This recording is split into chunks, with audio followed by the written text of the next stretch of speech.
नमस्कार साथियों, technical देवराही classes में आपका स्वागत वंदन अभिनंदन है। अपन पढ़ रहे हैं भारतीय संविधान।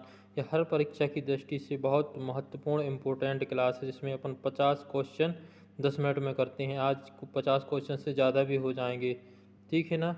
आइए क्लास के लिए शुरू करते हैं। सबसे पहले आप चैनल की लाइक सब्सक्राइब कर लीजिए, है ना, ताकि हर नोटिफिकेशन आप तक पहुंच सके हर दिन का, ठीक है।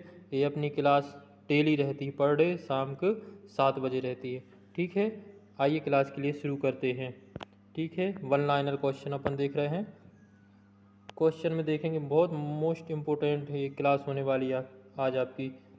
पहली अनुसूची में 28 राज्य व 7 केंद्र शासित प्रदेशों का उल्लेख किया गया है। किस अनुसूची में? अनुसूची पहली में 28 राज्य व 7 केंद्र शासित प्रदेशों का उल्लेख किया गया है। दूसरी अनुसूची में वेतन है। दूसरी अनुसूची में क्या है? वेतन। तीसरी अनुसूची में क्या है? शपथ का उल्लेख किया गया है। चौथी अनुसूची में क्या है? पहले में क्या मिलेगा? पहले में 28 राज्यों का निर्माण होगा, 7 केंद्र शासित प्रदेश का। दूसरे में क्या मिलेगा? अपन को वेतन मिल जाएगा। तीसरे में क्या ले लेंगे? अपन शपथ ले लेंगे। चौथी अनुसूची में राज्य व राज्यसभा का प्रतिनिधित्व करता है। कौन सी चौथी अनुसूची? पांचवी अनुसूची में देखते हैं तो SC/ST का उल्लेख है। SC/ST का उल्लेख है। छठवीं अनुसूची में असम, मेघालय, त्रिपुरा, मिजोरम राज्यों को क्या है? उल्लेख। छठी अनुसूची में मोस्ट इंपोर्टेंट, कई बार परीक्षा में पूछा जा सका है कि छठी अनुसूची में किन किन राज्यों का उल्लेख है, तो असम, मेघालय, त्रिपुरा, मिजोरम राज्यों का उल्लेख है। सातवीं अनुसूची में केंद्र व राज्य का वर्गीकरण किया गया है, सातवीं अनुसूची में। आठवीं अनुसूची में 22 भाषाओं का उल्लेख किया गया है, 22 भाषाओं का उल्लेख है। नौवीं अनुसूची में संपत्ति का अधिकार का उल्लेख किया गया है। 10वीं अनुसूची में दल बदल, 10वीं अनुसूची यानी दल बदल का उल्लेख किया गया है। 11वीं अनुसूची में पंचायती राज का उल्लेख किया गया है। 12वीं अनुसूची में शहरी क्षेत्र व स्वशासन का उल्लेख किया गया है। अब देखते हैं मौलिक अधिकार। परीक्षा की दृष्टि से बहुत मोस्ट इम्पोर्टेंट। ऐसी कोई एग्जाम नहीं होता जिसमें संविधान दिया हो और उसमें से क्वेश्चन ना आए। तो यहाँ से मौलिक अधिकार में से आपको एक क्वेश्चन देखने को 101% मिलेगा, ठीक है। मौलिक अधिकार, मौलिक अधिकार किस भाग में है? भाग 3 में मौलिक अधिकार है। भाग 3 में मौलिक अधिकार, एक अपन 22 भाग है ना, एक क्लास अपन भाग की भी लेके आएंगे, ठीक है ना। किस भाग में क्या क्या है, तो भाग 3 में क्या है? भाग 3 में क्या है? मौलिक अधिकार। भाग 3 में क्या है? मौलिक अधिकार है, जिसमें अनुच्छेद 12 से 35 दिया गया है। तो सबसे पहले अनुच्छेद कौन सा देखते हैं? अनुच्छेद क्या है? 12। राज्यों की इसमें परिभाषा है, किस राज्य में कैसे निर्माण होगा, कैसी छटाई घटाई होगी, है ना, बढ़ा सकते हैं घटा सकते हैं, तो इसकी परिभाषा है कैसे निर्माण किया जाए राज्य का। अनुच्छेद 13 में मौलिक अधिकारों पर नियंत्रण करने की विधियां दी गई हैं। आइए अब देखते हैं मौलिक अधिकार। पहला पहला क्या है? समानता एवं समता का अधिकार। दूसरा कौन सा? स्वतंत्रता का अधिकार। तीसरा कौन सा? शोषण के विरुद्ध अधिकार। चौथा कौन सा रहेगा अपना? धार्मिक स्वतंत्रता का अधिकार, है ना। इसी प्रकार से अपन 6 प्रकार की स्वतंत्रताएं पढ़ेंगे। तो सबसे पहले देखते हैं समानता या समता का अधिकार, अनुच्छेद 14 से 18। तो सबसे पहले समानता एवं समता के अधिकार में कितने हैं? 4 प्रकार के हैं, 14, 15, 16, 17, 18, है ना। 14 से कितने हैं? 18 तक का वर्णन आपको देखने को मिलेगा अनुच्छेद 14 में। अनुच्छेद 14 में क्या है? अवसर की समान। अनुच्छेद 14,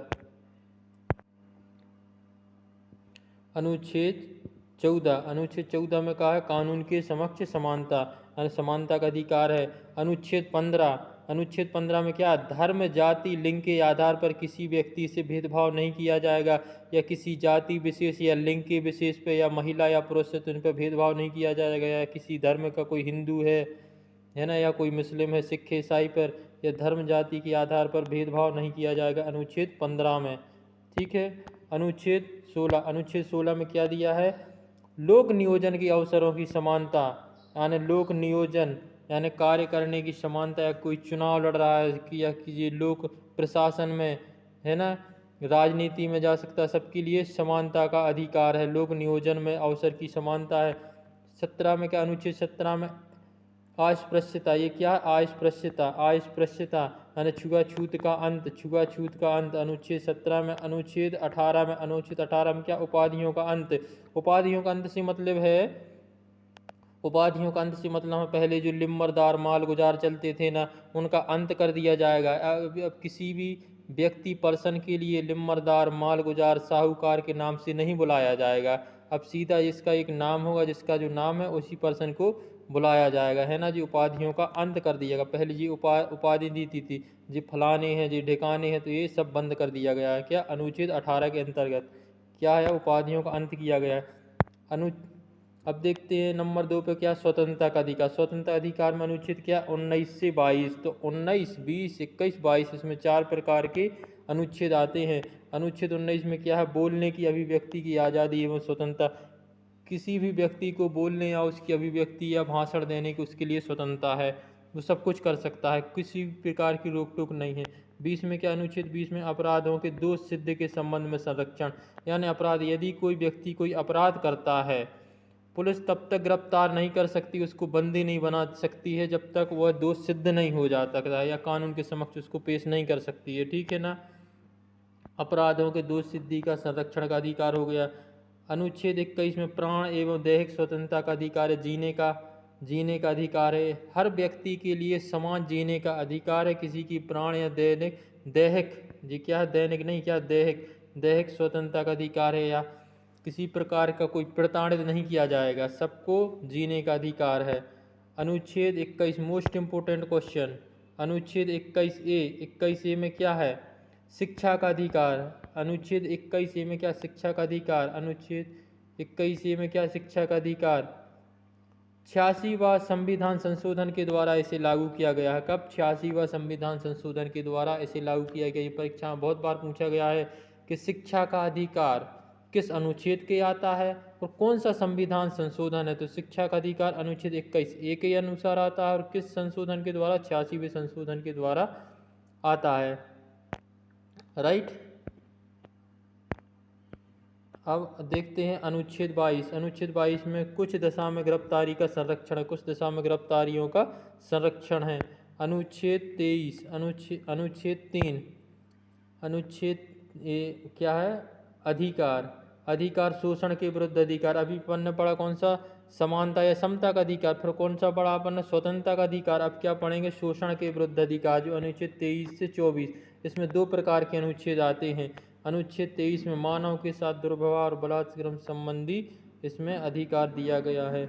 अनुच्छेद 24 में कारखानों में भारी काम करने से 14 वर्ष से कम आयु के बच्चों पर प्रतिषेध है। यानी किसी बच्चे की आयु 14 वर्ष से कम है, यानी किसी बच्चे की आयु 14 वर्ष से कम है। अनुच्छेद 24 कारखानों में भारी काम करने में 14 वर्ष से कम आयु के बच्चों पर प्रतिषेध है। यदि किसी कारखाने में काम चल रहा है तो वहाँ पर 14 वर्ष के बच्चों से काम नहीं कराया जाएगा, इस पर भी प्रतिबंध है। धार्मिक स्वतंत्रता का अधिकार। धार्मिक, चौथे में क्या, धार्मिक स्वतंत्रता का अधिकार। इसमें क्या, अनुच्छेद 25 से 28 तक, अनुच्छेद 25 से 28 तक इसमें वर्णन किया गया है। अनुच्छेद 25 में किसी भी धर्म को मान्य या प्रचार प्रसार करने की स्वतंत्रता है। अनुच्छेद 25 क्या कह रहा है, किसी भी व्यक्ति के लिए धर्म के प्रति बाध्य नहीं किया जाएगा। वो हर प्रकार का धर्म का, अपने धर्म का प्रचार प्रसार कर सकता है। हिंदू है तो अपने हिंदू धर्म का प्रचार प्रसार करेगा, मुस्लिम है तो मुस्लिम, सिख है तो सिख, सभी अपने अपने धर्म का प्रचार प्रसार कर सकते हैं। इसके लिए किसी को कोई बाध्य नहीं किया जाएगा। अनुच्छेद 26 में धार्मिक कार्यों में प्रबंध की स्वतंत्रता। वो अपने अपने धर्म में कार्य कर सकते हैं। यानी धार्मिक स्वतंत्रता से ही अपन को स्पष्ट हो रहा है कि इसमें क्या, धार्मिक स्वतंत्रता में भाग ले सकता है, ठीक है। अनुच्छेद 27 में किसी विशिष्ट धर्म की अभिव्यक्ति के लिए कर, टैक्स या स्वतंत्र है, वो किसी प्रकार का प्रचार प्रसार कर सकता है। अभिव्यक्ति या टैक्स टैक्स या कर मुक्त है वो, है ना। अनुच्छेद 28 में सरकारी शिक्षण संस्थानों में धार्मिक शिक्षा नहीं दी जाएगी, है ना। किसी भी स्कूल या सरकारी संस्थानों में, अनुच्छेद 28 क्या कहता है कि किसी भी धार्मिक शिक्षण संस्थानों में धार्मिक शिक्षा नहीं दी जाएगी। कि अगर वो स्कूल खुला है या शिक्षण संस्थान है तो तुम हिंदू की शिक्षा देने लगो, मुस्लिम की देने लगो, या सिख या ईसाई की। सभी के लिए सभी समान जो शिक्षा है स्कूल में वर्णित है तो सभी के लिए समान मिलेगी, किसी विशेष धर्म की शिक्षा नहीं दी जाएगी, है ना। या आप सोचो कि हम मुस्लिम हैं तो मुस्लिम की बताने लगे, सिख है तो सिख की वो, है ना।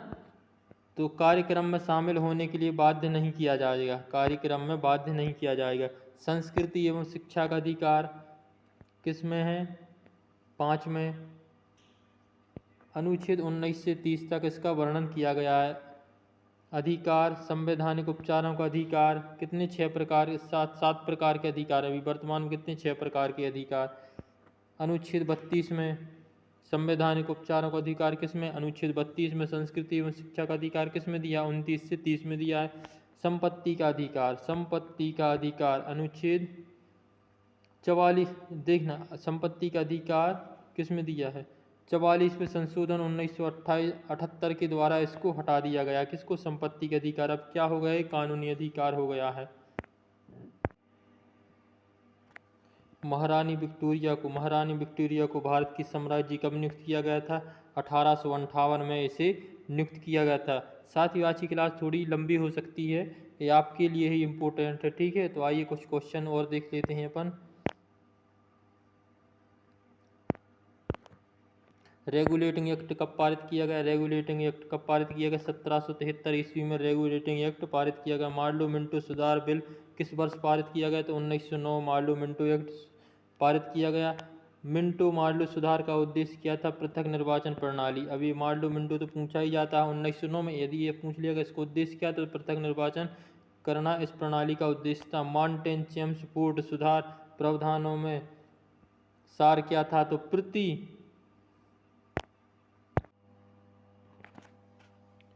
मॉन्टेग्यू चेम्सफोर्ड सुधार के प्रावधानों का सार क्या था?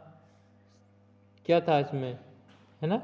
तो क्या था? प्रांतों में, ये प्रति नहीं, यहाँ पे क्या है? प्रांतों में दोहरा शासन, प्रांतों में दोहरा शासन, प्रांतों में दोहरा शासन।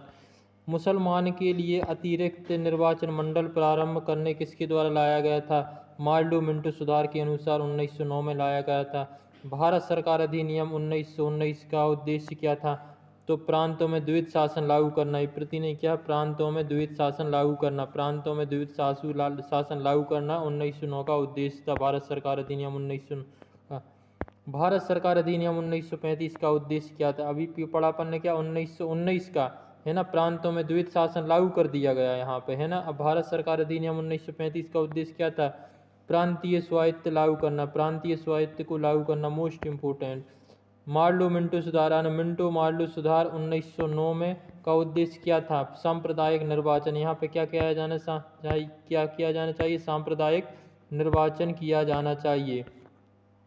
भारत सरकार परिषद 1861 का उद्देश्य क्या था? सती प्रथा का अंत। यहाँ पे क्या कर दिया गया? सती प्रथा का अंत कर दिया। अखिल भारतीय महासंघ स्थापित करने का प्रावधान शामिल क्या था? तो भारत सरकार अधिनियम 1935 में क्या किया गया? सरकार 1935 में केंद्र में द्वैत शासन प्रणाली की स्थापित करने का उद्देश्य क्या था? जो केंद्र में द्वैत शासन प्रणाली स्थापित करने का उद्देश्य क्या था? भारत सरकार अधिनियम 1935 के अनुसार यह स्थापित किया गया था। केंद्रों में द्वैत शासन को लागू किया जाना चाहिए। भारत सरकार अधिनियम 1935 के द्वारा किस अधिनियम में प्रमुख विशेषता प्रांतीय स्वायत्त की थी? 1935 में, यानी है ना कि विशेष प्रांतीय स्वायत्त की स्थापना थी 1935। सूरत विभाजन कब हुआ? सूरत का विभाजन कब हुआ? 1907 में सूरत विभाजन हुआ। संविधान सभा को किसने मूर्त रूप प्रदान किया? यानी संविधान में किसने मूर्त रूप किया? तो जवाहरलाल नेहरू ने संविधान को मूर्त रूप प्रदान किया। 1935 में किस व्यक्ति ने वयस्क मताधिकार के आधार पर संविधान सभा के गठन की मांग की? जवाहरलाल नेहरू ने।